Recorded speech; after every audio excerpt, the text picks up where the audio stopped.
Magandang hapon, grade 4 Santan. Magandang hapon din po. Okay, bago kayo umupo, pakitingnan ang ilalim ng inyong mga lamesa at upuan kung mayroong mga basura at kung mayroon man ay maaaring pulutin ninyo ito at ilagay sa inyong bulsa o sa inyong bag at mamaya pagkatapos ng ating klase ay itapon ito sa tamang basurahan. Naunawaan ba? Opo. Okay, maaari na kayo umupo. Aisel, bilang ating class monitoring officer, maaari mo bang sabihin kung sino ang liban sa iyong mga kaklase ngayong hapon? Teacher, wala pong iban sa ating klase ngayong hapon ito. Okay, ako ay natutuwa dahil kayong lahat ay naririto at handang makinig sa panibagong aralin ngayong hapon. Inyo pa bang naalala ang ating mga alituntunin sa loob ng klase? Teacher, Sige, Aisel, ano ang ating mga alituntunin sa loob ng klase? dapat po makinig po sa guro at sa mga kaklase kapag sila po ay nagsasalita. At huwag din po maingay, tapos po maging magalang sa lahat ng oras. Itaas ang kamay sa tuwing sasagot po sa klase at maging aktibo po sa klase. Maraming salamat, Aisel. Naunawaan ba ang ating alituntunin sa loob ng silid-aralan? Opo! Okay, kung ganon, inyo pa bang naalala ang ating nagdaang aralin? Opo! Sige nga, Jezabel, ano ang ating nagdaang aralin? Teacher, patungkol po sa napapanggap po ang mga pagkain sa Go, Grow, Glow. Okay, mahusay. Ngayon mga bata, magkakaroon tayo ng isang gawain. Kung talaga nga natatandaan ninyo o naalala pa ang ating aralin, maaari mo bang basahin ang panuto, Aisel? Ganito po, ilagay ang bawat larawan kung saan ito napapabilang sa pangkat ng pagkain. Naunawaan ba ang panuto ng gawain? Opo! Okay mga bata, sino ang gustong magdikit ng mga larawan kung saan ito napapangkat? Teacher! Sina Aisel, Isabel, Janalyn, Jessamay, Leia, Ace, Janalyn, Nia, and Verhel.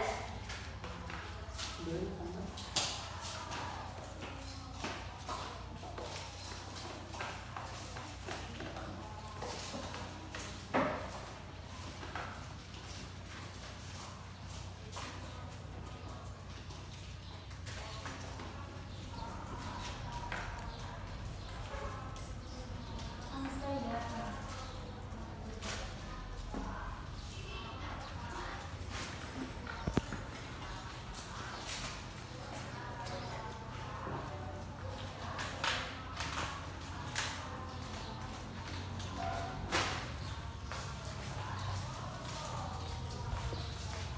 Okay, maraming salamat mga bata. Tingnan natin kung tama nga ang inyong mga kasagutan. Okay, ako ay natutuwa sapagkat lahat ng inyong kasagutan ay tama at higit sa lahat inyo pang natatandaan ang ating nagdaang aralin. Ngayon mga bata, ako ay mayroong ipapakita sa inyo larawan. Obserbahan ninyong mabuti dahil ako ay may mga katanungan sa inyo mamaya. Ngayon mga bata, ano ang naobserbahan ninyo sa dalawang larawan? Teacher! Sige nga, Aisel. Teacher, sa kabilang mesa po, mga kagamitan po sa kapagkainan at sa kapila po, pamilya sama-sama kumakain. May iba ka pa bang napapansin, Jezabel? Teacher, ang sa unang larawan po, teacher, ay maayos ang pagkakayos ng hapagkainan, teacher. Tapos sa kabila naman, teacher, masayang pamilya na kumakain. Okay,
susunod na gamit. Ano kaya sa tingin ninyo ang tawag dito?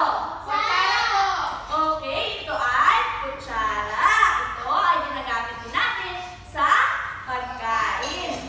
At ito, anong tawag natin dito? Placemat. Ano, Jezabel? Maaari ko bang marinig? Teacher, placemat po, teacher. Okay, ito ay Placemat. ginagamit natin pang sapin sa lamesa. At sa panghuling gamit, ano kaya ito? Teacher. Sige nga, Aizel. Yan po yung tissue o table napkin po. Okay, tama, Aizel. Ito ay tissue o pwede din natin gamitin bilang table napkin. Ngayon mga bata, saan natin madalas nakikita ang mga ito? Sa pagkainan po, teacher. Sige nga, Jezabel, maaari ko bang marinig ang iyong kasagutan? Teacher, sa pagkainan po, teacher. Nakikita po natin ang tayo. Okay, kadalasan natin nakikita ang mga ito or nagagamit natin, makikita natin sa hapagkainan o kaya sa kusina ang kadalasan din nating ginagamit. Ngayon mga bata, lahat ba ng ito ay ginagamit ninyo? Opo. Okay, mahusay kung gano'n mga bata, tatandaan ninyo na hindi lahat sa atin ay gumagamit ng lahat na ito dahil ayon sa kanila, sila ay may mga kultura kung bakit sila hindi gumagamit na kutsara or tindol sa pagkakain. Naunawaan ba? Opo. Okay, ngayon mga bata, base sa mga nakuha natin sa kahon kanina, ano kaya sa tingin ninyo ang tawag sa mga ito? Teacher, Sige nga, Aizel. mga kagamitan po sa pangkainan. Mahusay. Ngayon, samahan niyo akong alamin kung ano ang tawag natin sa mga bagay o gamit na ito.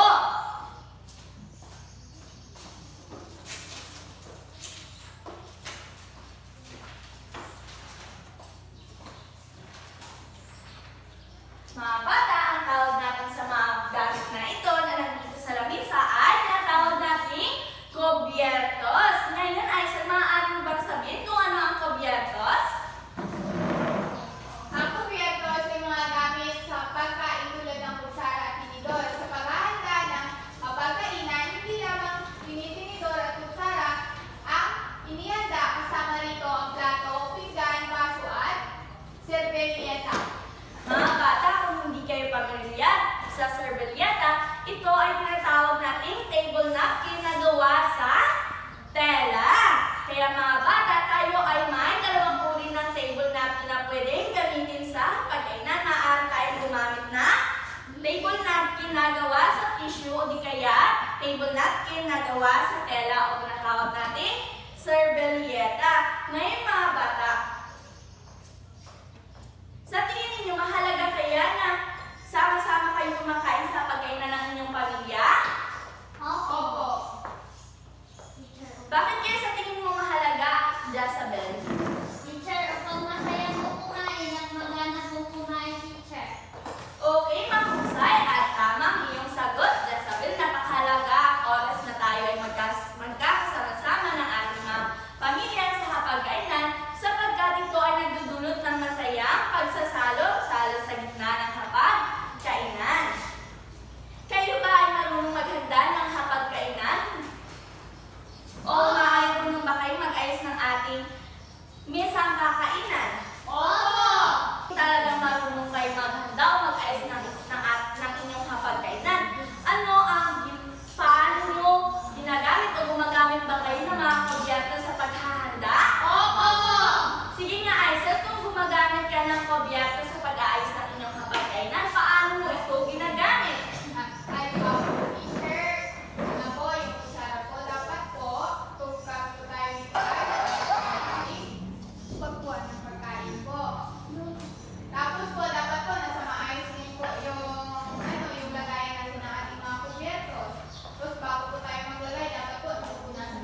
kanina?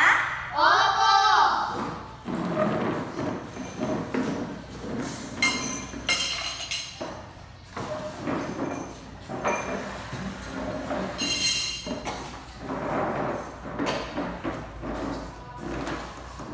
Okay, ngayon mga bata, ituturo ko sa inyo ang bawat hakbang sa pag-aayos na kapag kainan. Naunawaan ba?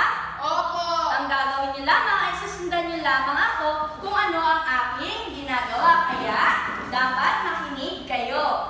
Ngayon mga bata, ang palagi ko lang paalala at tandaan ninyo na sa pag-aayos ng hapagkainan, dapat tayo ay maging maingat dahil hindi sa lahat ng oras hindi babasagin ang ating ginagamit. Dahil kapag babasagin ang ating mga ginagamit, may posibilidad na ito ay mabasag kapag walang pag-iingat. Naunawaan ba? Opo! Okay, ano na nga ang una nating hakbang? Punasan po ang mesa. Okay. Ngayon ay pupunasan natin ang lamesa. Okay, sprayhan natin. At punasan. Para ito ay maging malinis kapag tayo ay kakain. Pagkatapos nating punasan, ano ang ating gagawin? Ilagay ang nakalayang plato sa gitna ng cover. Okay mga bata, ang susunod natin gagawin ay ilalagay muna natin ang placemat sa pwesto ng bawat taong kakain. Okay, nakalagay na ba ng placemat ang lahat? Opo!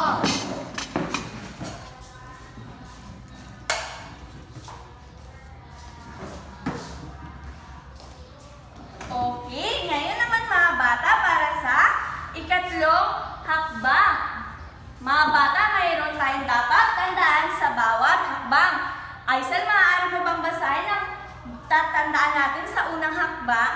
Ang mesa na mayroong takip na tela ay di na kailangan lagyan ng placemat sa pag-aayos ng hapagkainan sa bawat tao.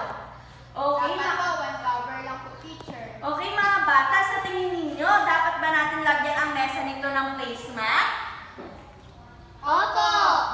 Bakit kaya sa tingin mo, Jezabel, kailangan natin lagyan ng placemat? Para po teacher, maging malinis po ang ating pagpapatungan ng plato. Okay mga bata, lagi ninyong tatandaan na lalagay lamang tayo ng placemat sa lamesa kapag ang lamesa ay walang sapin o tinatawag na tablecloth. Sa tingin ninyo, meron bang sapin o tablecloth ang mesa na ating ginagamit? Wala po! Okay, kaya tayo ay naglagay ng Placemat! okay. Ngayon mga bata, ano naman kaya ang susunod na hakbang?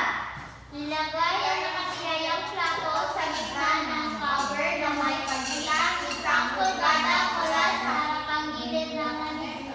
Okay mga bata, titignan mabuti kung paano ang paghawak ni teacher na plato. Kailangan ang kaliwat kanang apat na daliri ay nasa ilalim ng plato at ang kaliwat kanang hinlalaki ay nasa itaas ng plato at ito ay ilalagay natin sa gitna na placemat na mayroong isang pulgadang layo sa gilid ng mesa at ilagay natin ito mga bata nang walang ingay. Naunawaan ba? Opo! Okay. Ngayon, ngayon, Jezabel, maaari mo bang basahin ang dapat nating tandaan sa ikalawang hakbang? Tandaan, sa paghawak ng plato, ilagay ang kaliwat kanang apat na daliri sa ilalim ng plato at ilapag sa misa ng walang ingay. Okay, nagawa ba natin ito? Opo! Okay, ngayon naman mga bata, para sa ikatlong hakbang, ay ilagay na natin ang kutsara na nakatihaya sa kanang bahagi ng plato. Okay, nailagay niyo na ba ang kutsara na nakatihaya sa kanang bahagi ng plato? Opo! Okay, isunod naman natin ilagay ang nakatihayang tinidor sa kaliwang bahagi ng plato. Nailagay na ba ninyo? Opo! Okay, pagkatapos natin ilagay ang tinidor sa kaliwang bahagi ng plato, ngayon ay ilalagay naman natin ang table napkin sa katabi ng tinidor. Ngayon na ilagay na na ba? Opo! Okay, ngayon naman mga bata, ilagay natin ang baso na may 3/4 na tubig sa itaas na bahagi ng kutsara. Okay. Nasusundan ba? Opo. Opo!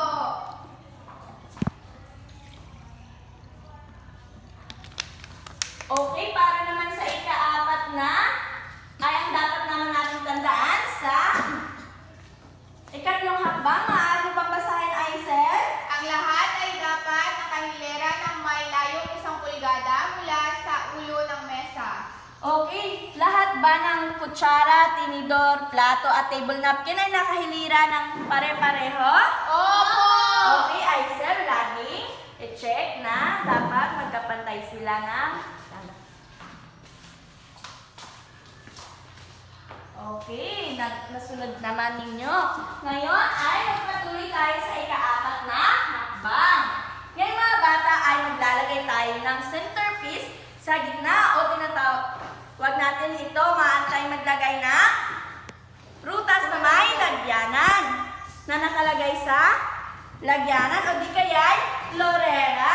Ito na bulaklak na nakalagay sa base. Ngayon mga bata, nasa sa inyo kung ano ang ilalagay ninyo sa gitna. Okay, maaari nyo na ito ilagay. Nailagay na ba? Opo! Okay, ngayon naman para sa ika-5 hakbang, mga bata, gawin ito sa iba pang cover. Okay, kanina naglagay ako ng 2 placemat sa lamesa. Ngayon ay gawin natin sa another placemat o sa isa pang placemat na ginawa natin kanina. Ganun pa din ang gagawin natin. Sundin pa din natin ang mga hakbang na kung saan maglalagay tayo ng platong nakatihaya sa gitna ng placemat. At kutsara sa kanang bahagi ng plato na nakatihaya rin. Tsaka kutsara sa kaliwang bahagi ng plato. At table napkin sa tabi ng tinidor. At pagkatapos nito ay maglalagay tayo ng tubig rin na baso na mayroong 3/4 na lamang tubig. Okay, nagawa niyo ba? Opo. Okay, nakahilira ba ito ng maayos? Opo, teacher. Okay, mahusay mga bata. Ako ay natutuwa dahil sapagkat nasundan ninyo ng maayos ang ating gawain. Okay, ngayon mga bata, dahil dyan, bigyan ninyo ang inyong mga sarili ng very good clap. 1, 2, 3, 1, 2, 3. Very good, very good, very good. Okay, maaari na kayong maupo. Ngayon mga bata, ay magkakaroon tayo ng isang individual na gawain. Maaari mo bang basahin? Panuno, isulat sapat lang ang salitang tama kung ang pangungusap ay nagsasaad ng wastong hakbang sa pag-ayos ng mapagkainan at salitang mali naman kung hindi. Okay, kayo ay bibigyan ko ng mga sagutang papel kung saan dito kayo sasagot. Naunawaan ba ninyo mga bata ang panuto? Opo! Okay.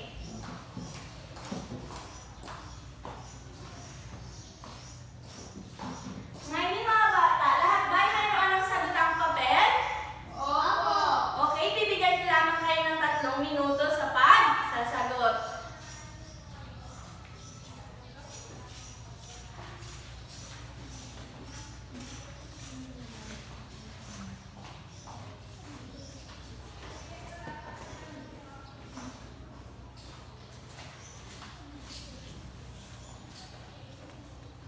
Tapos na ba? Wala pa po, teacher.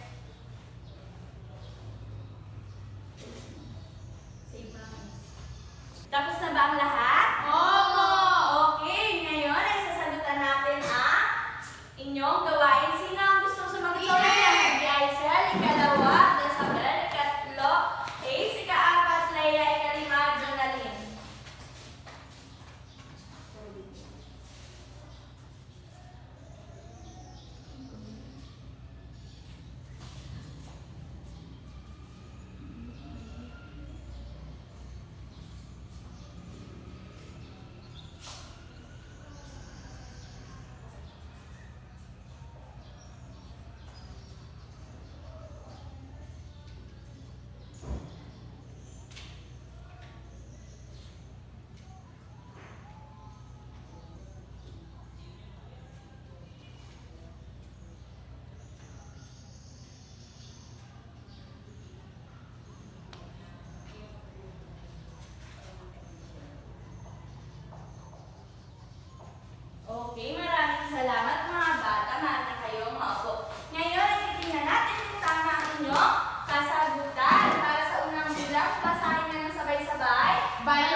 Sige nga, Jezabel. Dapat teacher, maging maingat po sa paghawak ng mga kubyertos, teacher. Okay, mahusay. Dapat maging maingat tayo sa pag-aayos ng hapagkainan, lalo na ang mga ginagamit natin ay babasagin. Ngayon mga bata, ilabas ninyo ang inyong mga kagamitan sa pag-aayos ng hapagkainan na aking sinabi kahapon sa inyo na dalhin. Ninyo naunawaan ba? Okay, maaari na kayong pumunta dito sa lamesa na inyong pag-aayusan. Mga bata, kayo ay bibigyan ko lamang na 10 minuto sa pag-aayos. Pero babang lahat, narito muna ang ating pamantayan sa pagpupuntos.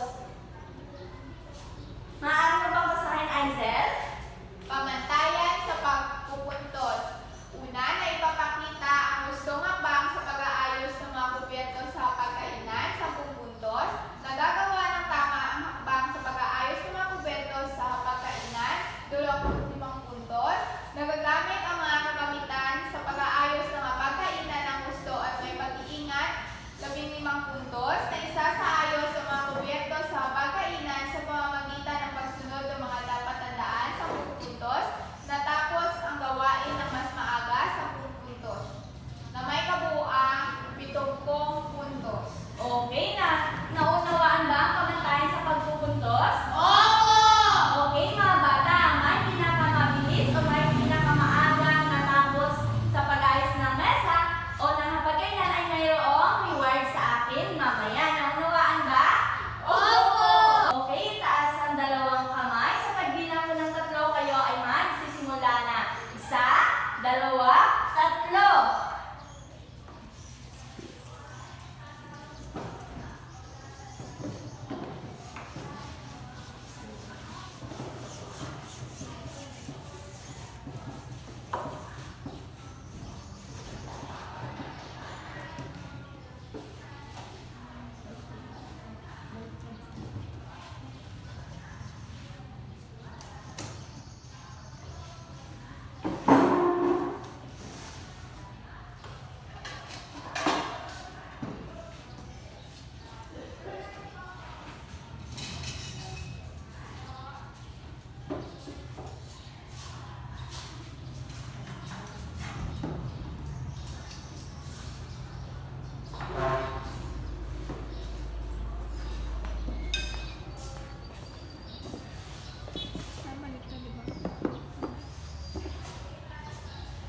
Okay, tapos na sila. Pareho. Ngayon, aking titingnan at ako ay magpupuntos sa inyo. Ginawa.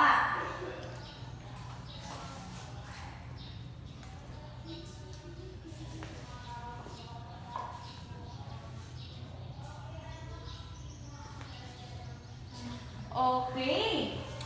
Si Jezabel ay nakakuha na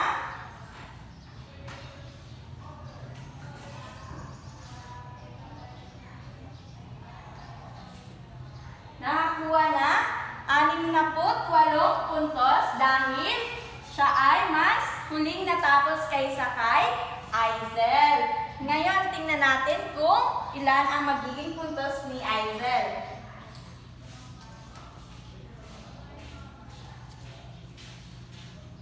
Okay, si Aizel ay nakakuha din ng 68 puntos na ang nakuha ni Aizel sapagkat nauna nga siyang natapos pero hindi nakaayos ng mabuti ang kanyang ginawa kung saan dapat ito Aizel ay mas mataas kaysa kutsara at ito ay dapat nasa pinakagitnang bahagi ng placemat. Okay, maaari na kayong maupo mga bata.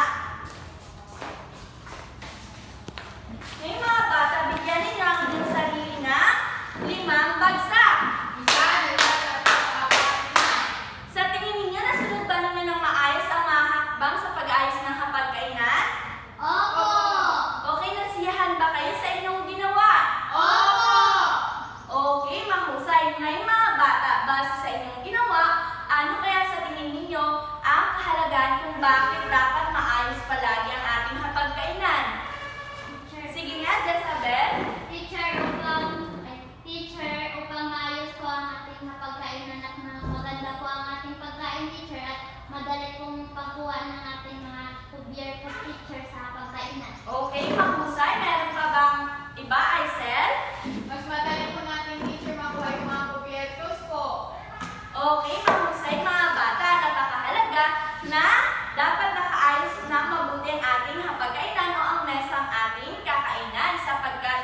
Okay, basahin mo nga ng sabay-sabay ang panuto.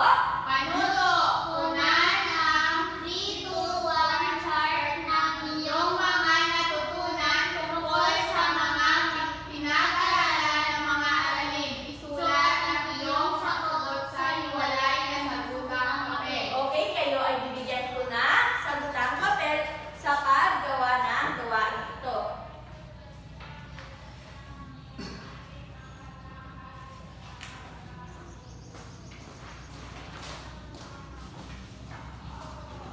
Okay, ang lahat ba ay mayroon ng sagutang papel? Opo! Okay, bibigyan ko lamang kayo ng 3 minuto sa paggawa.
Tapos na bang may sagot? Mayroon na lamang kayong isang minuto, 30 segundo sa pagsagot.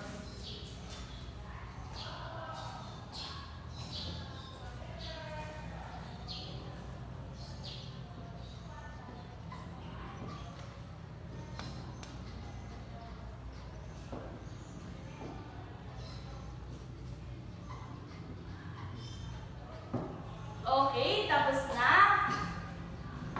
Ngayon, Aisel, maaari mo bang ibahagi ang iyong kasagutan dito sa harap?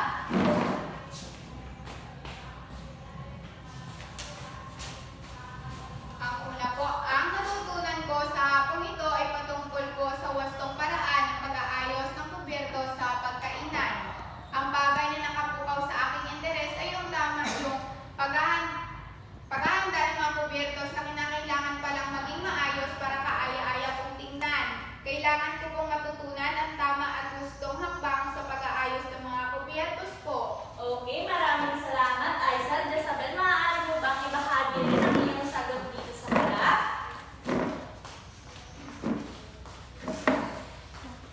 Ang natutunan ko po ay ang patungkol po sa wastong pag-ayos ng ating mapagkainan. Tapos po, dapat pong mas maging maingat po. Dapat pong mas maging maingat ang paghahawak sa mga kubyertos. Ang mga bagay po na nakakapukaw sa aking interes ay yung tamang pagsasalan